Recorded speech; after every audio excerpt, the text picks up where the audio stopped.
My name is Caitlin Stokes. I am 32 years old, and the night my life split in two, I was lying in a hospital bed in Nashville, pretending to be unconscious while my own family circled like vultures. I remember the weight of their silence before anything else. Machines hummed, shoes scraped the floor, someone's breath hovered close to my face. Then my older sister leaned over me and, in a voice she thought I could not hear, said I would not survive, and that they should take everything now, before it was too late. She did not choke on the words. She said them like she was confirming a reservation. My parents did not argue. They did not panic.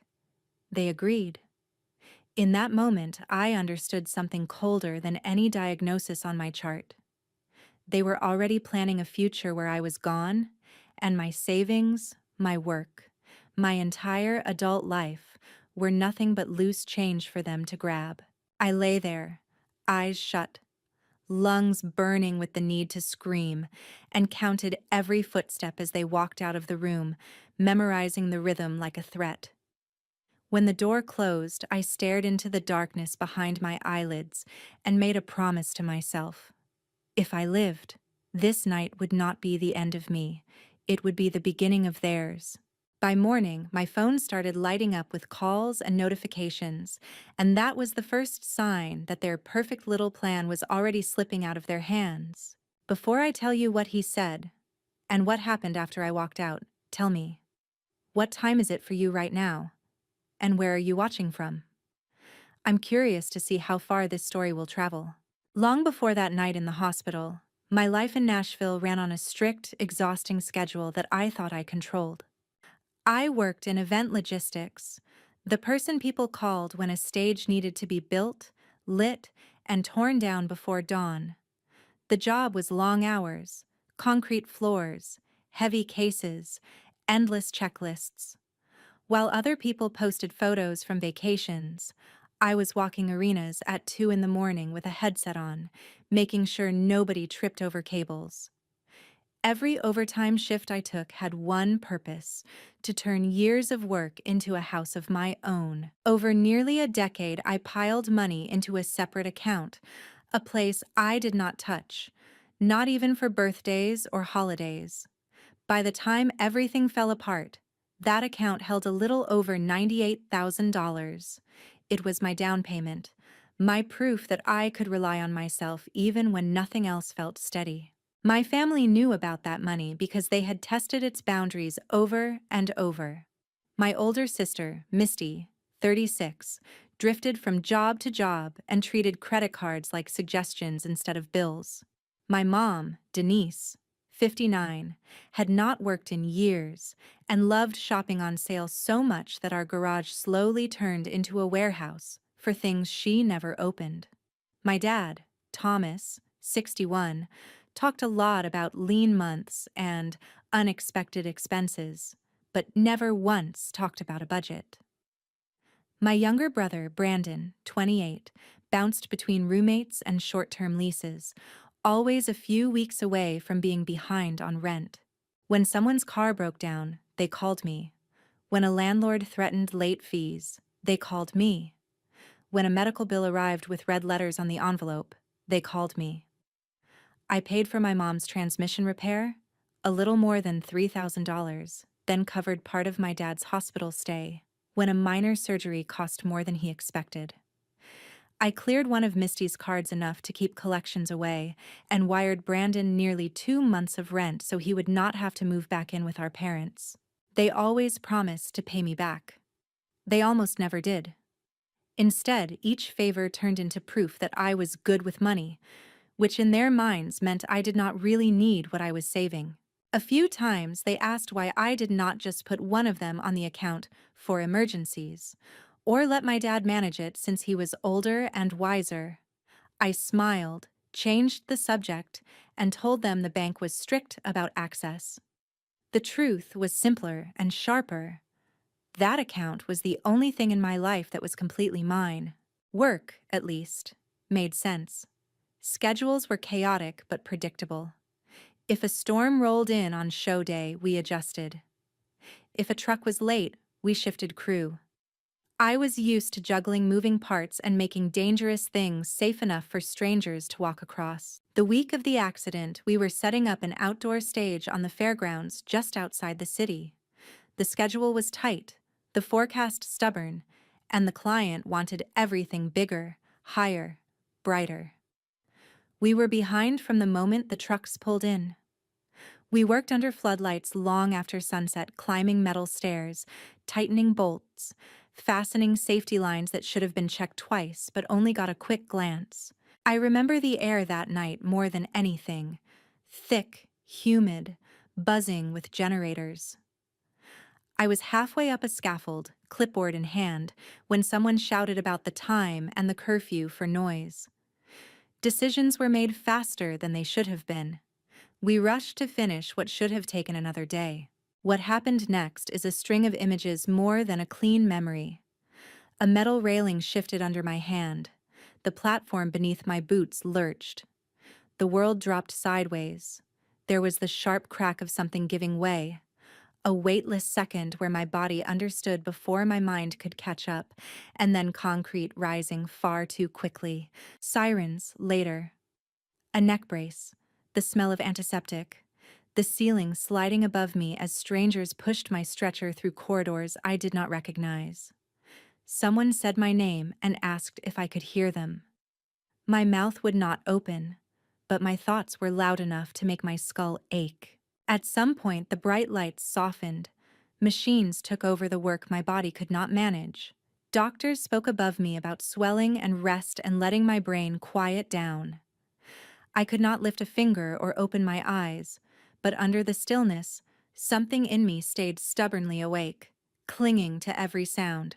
Time inside the hospital blurred. Sound threaded every hour together. Footsteps, carts, the chime of monitors, staff trading shifts. In all that noise, my family's voices always stood out, landing in that middle where I could not ignore a single word. The first time they came after the surgery, they behaved the way people think families are supposed to behave. My mom talked about bringing blankets from home. My dad asked the doctor questions. Misty sniffled into a tissue. Brandon hovered at the back of the room. If I had only heard that visit, I might have believed they were shattered. As the days passed, there were pockets of time when the room fell quiet except for the four of them and the machines keeping me alive. In those spaces, their voices shifted, stripped of worry and sympathy. They started talking about my money as if I had already disappeared. They circled my savings like a prize. My dad wondered whether the bank would release it quickly if there was a note on file. My mom mused about how complicated it would be to handle my bills if no one had access. Misty cut through both of them, impatient, asking why they were worrying about rules when the doctors had already warned them that I might never return to my old self. They spoke about me in the third person while standing less than a foot from my face, saying I had always been good with numbers and disciplined, hinting it would be a waste to let what I saved sit untouched. Every sentence circled the same idea. I was more useful to them as a balance on a screen than as a person. I lay there, cataloging each suggestion like I was building a case file. My mom floated the idea of moving into a different house and mentioned how a larger down payment would make it easier. My dad talked about clearing a loan that had been hanging over him for years. Misty imagined wiping out her cards and starting fresh. Brandon's voice stayed small. When he spoke, it sounded like he wanted to slow things down rather than stop them. There was one constant in all of it. Nobody asked what I would want. The assumption in that room was that I was either gone already or too damaged to be consulted. One of the nurses assigned to my wing, a woman named Dana Whitmore in her late 30s, moved differently when my family arrived. She lingered near the doorway whenever my mom's voice rose or Misty's tone sharpened. When Dana came in to adjust my IV line or check the monitor, her hand stayed gentle, but there was a tightness in the way she exhaled. One afternoon, after my family slipped out to make a phone call, Dana noticed the moisture at the corners of my eyes. It took everything I had to push the tears out, but they slid down my temples anyway. She paused, dabbed them away with a tissue, and lowered her voice even though no one else was in the room. She said it was not unusual for patients in my condition to have physical reactions, that sometimes the body processed stress in strange ways while the mind rested. I wanted to tell her my mind was not resting at all, that it was listening to my life being divided up like furniture, but my tongue felt bolted to the floor of my mouth. Instead, I focused on the weight of her hand on my forehead and the way she stayed a few seconds longer than necessary.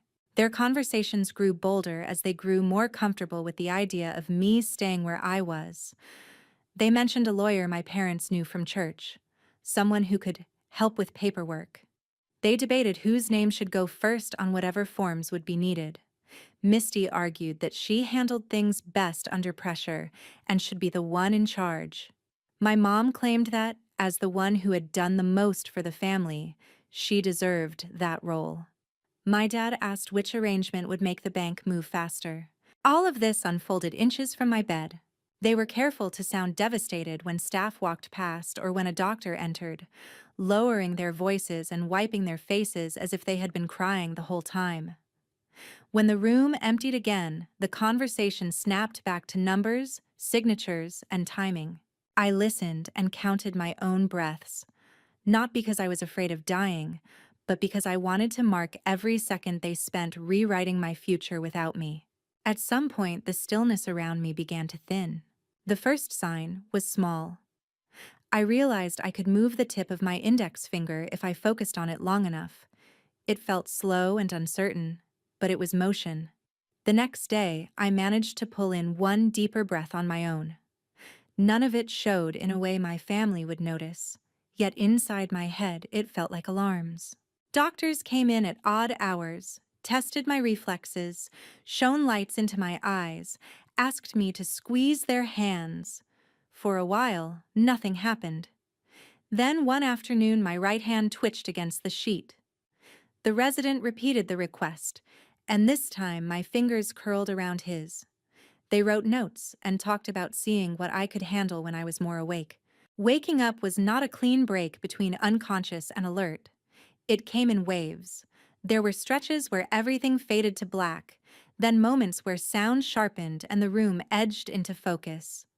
In those pockets of clarity, I remembered every word my family had said while assuming I was gone. I remembered my savings, my plans, and the promise I made to myself when they walked out of the room.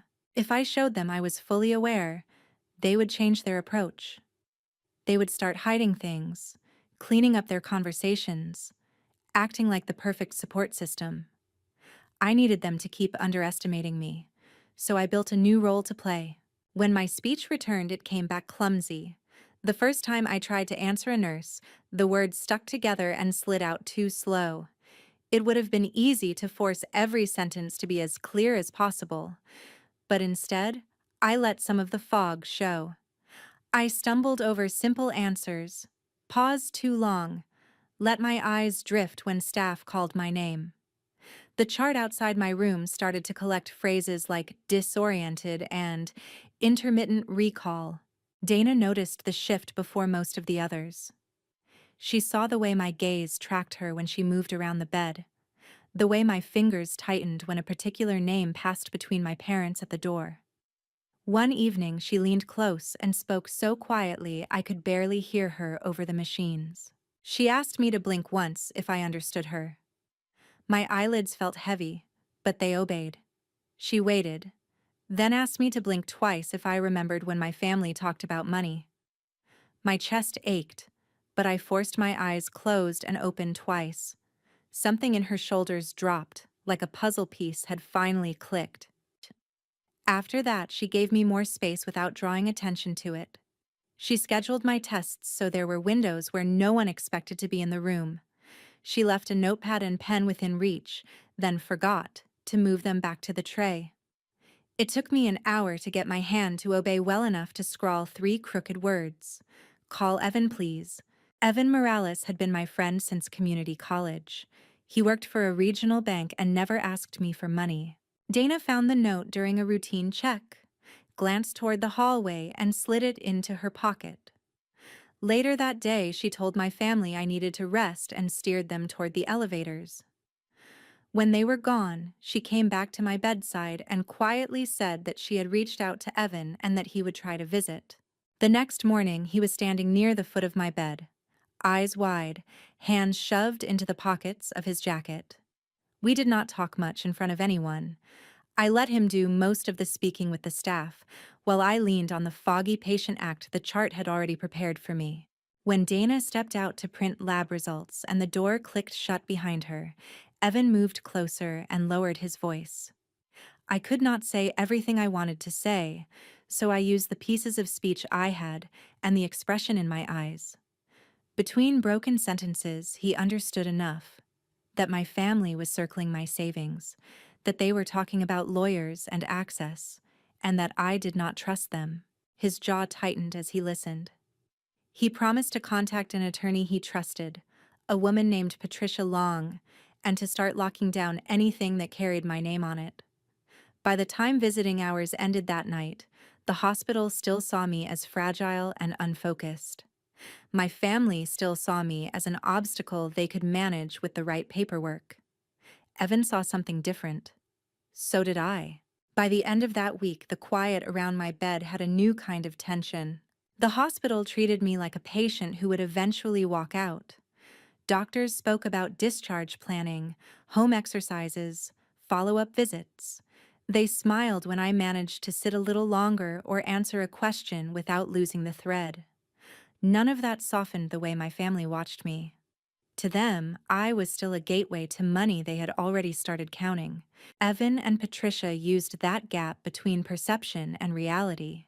With my shaky signature and a hospital social worker present, Patricia filed a narrow document that allowed her to confirm or block large transactions if I could not respond. The banks tagged my profile with internal notes. No substantial transfers without direct verification through her. My savings did not move, but the path to them narrowed to a single guarded lane.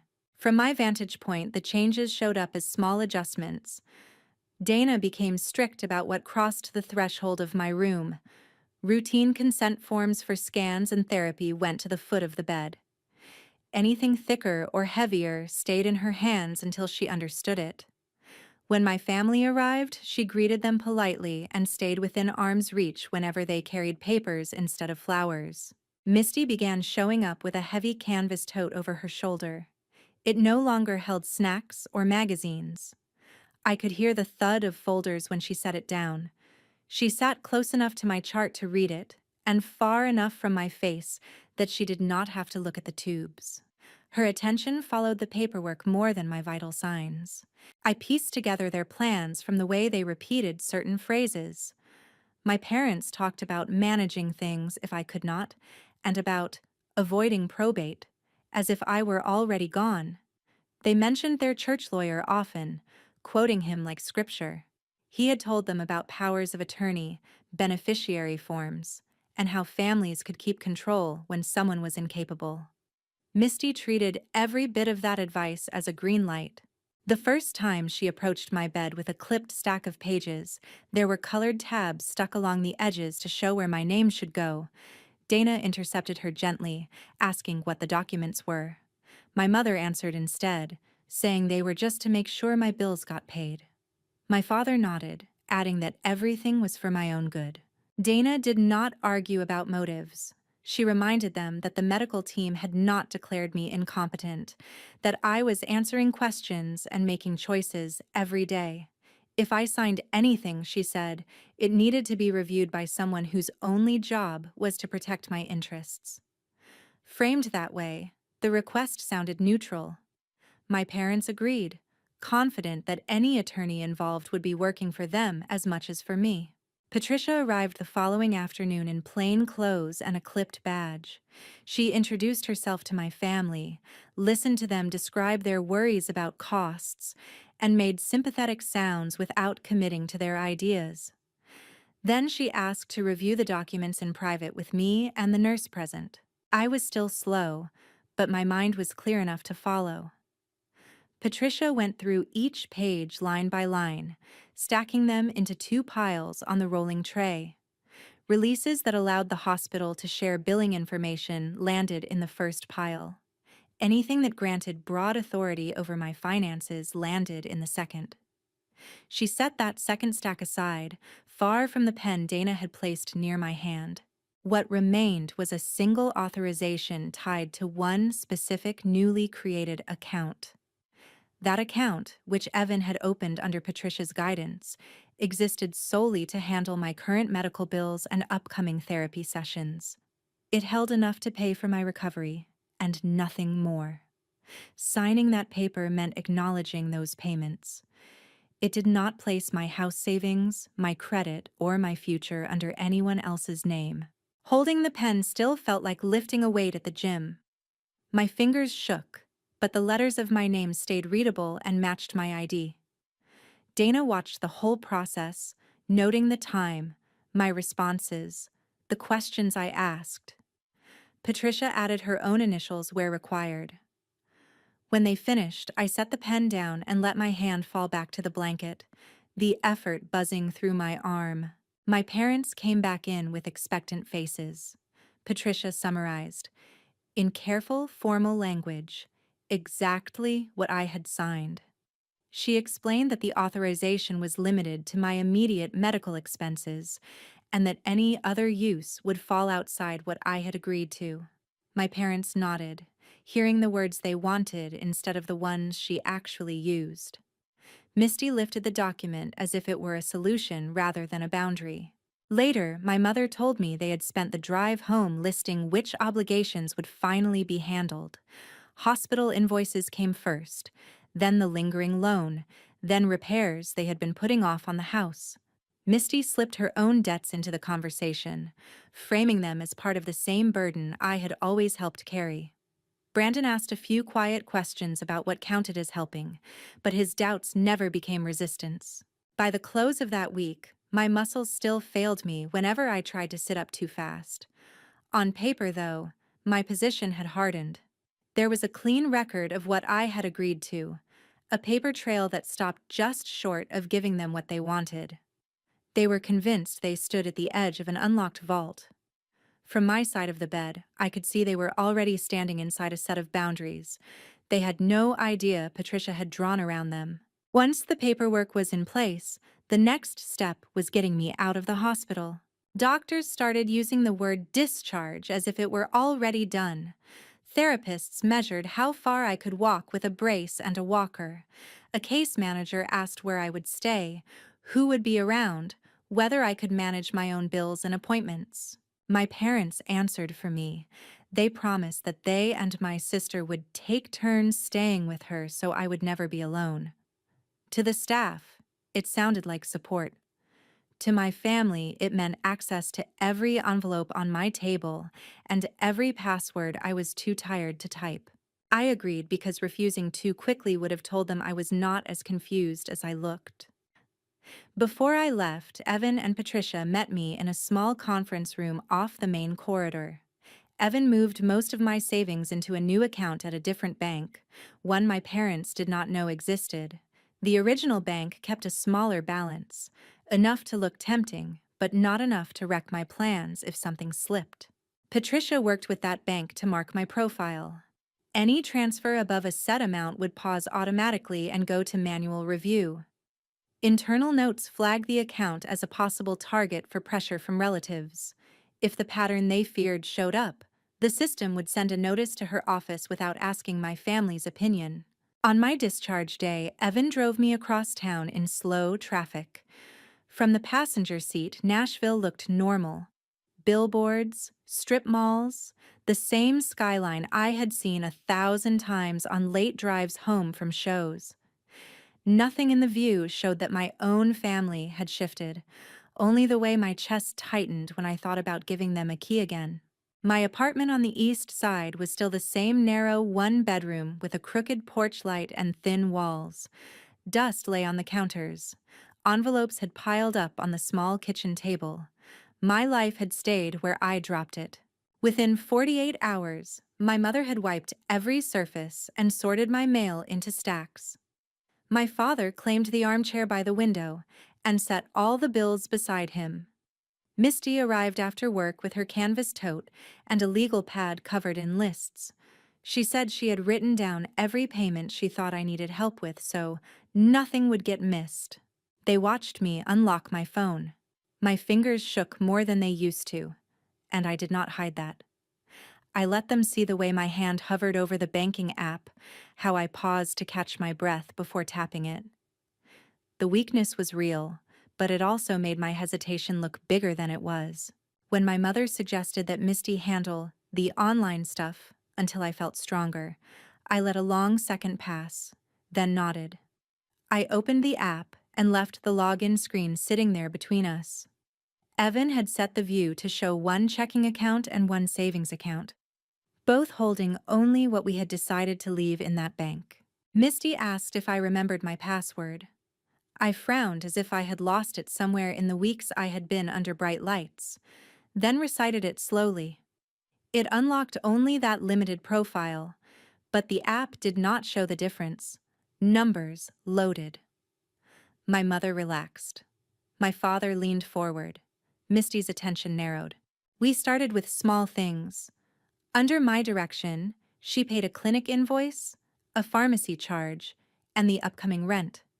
She read each confirmation screen out loud. From his chair, my father muttered about how complicated everything looked. My mother said I was lucky to have someone organized taking care of it while I healed. Misty did not answer. Her eyes kept drifting to the transfer tab. That pattern held for several days.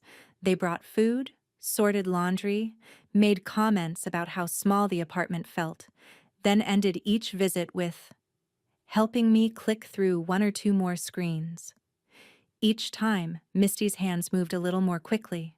One evening, after my parents had driven home and the building had settled into its usual thin silence, Misty stayed behind to tidy up.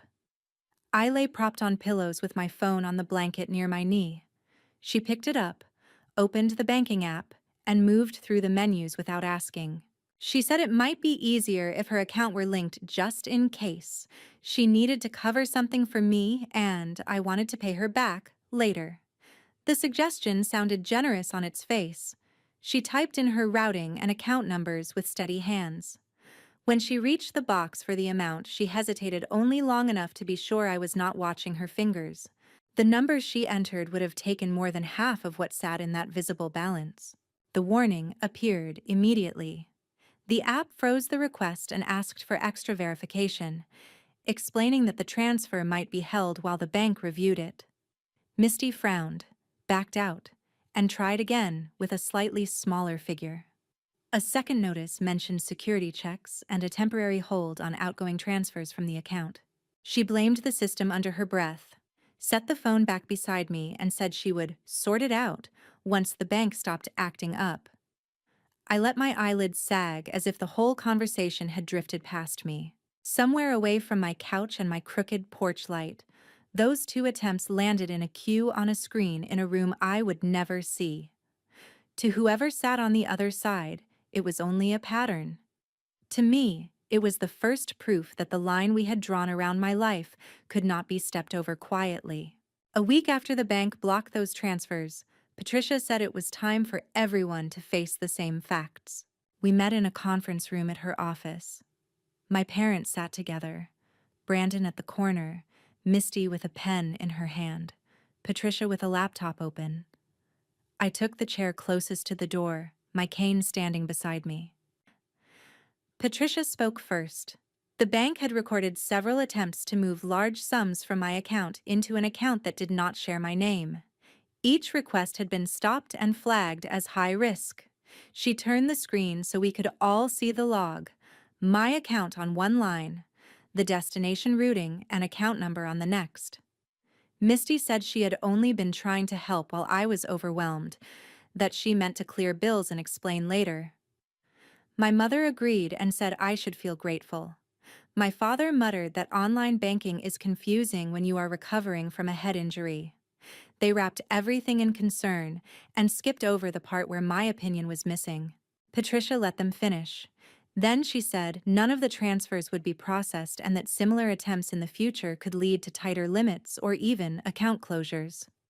What I heard was that people outside our family had seen enough to start keeping track. When she stopped talking, she looked at me. I realized that pretending not to remember would only protect them, not me. I told them the first time they talked about my savings, my body would not even obey the order to open my eyes. I did not repeat their sentences. I did not need to. I said I had heard enough about lawyers, access, and how to use my money if I never came back to myself to know these transfers were not a misunderstanding. They were the next step. My mother reached for phrases about fear and stress and how people say things they do not mean when they are terrified. My father insisted they had only wanted to keep my obligations covered. Misty said families share burdens and that treating money like a secret was wrong, that I was twisting everything to make them look bad. Brandon stared at the table as if it might offer him a way out. Every explanation circled the same point. What they thought they meant mattered more to them than what they had done. Patricia did not raise her voice or offer speeches. She simply confirmed that I was legally competent, that the narrow authorization already in place was valid, and that any attempt to pressure me or work around those limits would be documented. The word landed like a line drawn on the floor. Crossing it would leave marks they could not erase. I told them what that line meant on my side. I would not be lending money, co-signing, or helping out with emergencies that appeared every month. I would not sit through dinners where the conversation slid back to what I could afford. If they wanted news about my health, they could ask the clinic within the forms I had signed. For anything involving my accounts, they could speak to Patricia's office. With them, my work as the family safety net was finished. My mother warned me not to throw away family. My father said anger fades and that one day I would need them. Misty called me selfish and ungrateful. Brandon said my name once and then stayed silent. None of it changed the fact that when they thought I might die, they treated my savings as a solution, instead of seeing me as someone worth protecting. Standing up took effort. My legs shook and my hand pressed into the cane, but I reached the door without anyone offering an arm. That told me more about our bond than any speech about loyalty ever had. I stepped into the hallway, let the door close behind me, and walked toward the elevator with more certainty than balance. For the first time since the accident, I felt like my future actually belonged to me. In the weeks after that meeting, their messages piled up on my phone. My mother cycled through apologies, anger, and pleading. My father sent questions about insurance and taxes as if nothing had changed. Misty alternated between silence and blaming me for every new bill. I did not respond. The bank tightened controls on certain accounts. Contractors adjusted schedules. Creditors called numbers that were finally not mine. Those outcomes were theirs to manage. Mine looked different. They showed up as early alarms for physical therapy, new calluses on my palms from the cane, and quiet evenings in an apartment that no longer lit up with other people's emergencies. For me, healing has meant refusing to step back into the role that made that betrayal possible. If there is a lesson in all of this, it is that protecting yourself from your own family is still protecting yourself. You are allowed to let actions, not shared DNA, decide who stays in your life. Saying no is not cruelty, when yes would mean erasing the person you fought so hard to keep alive. If you stayed with me to the end, thank you for giving this story your time. I hope you never have to draw lines as hard as mine, but if you do, I hope you remember that your future is worth defending, even if you have to stand alone to do it.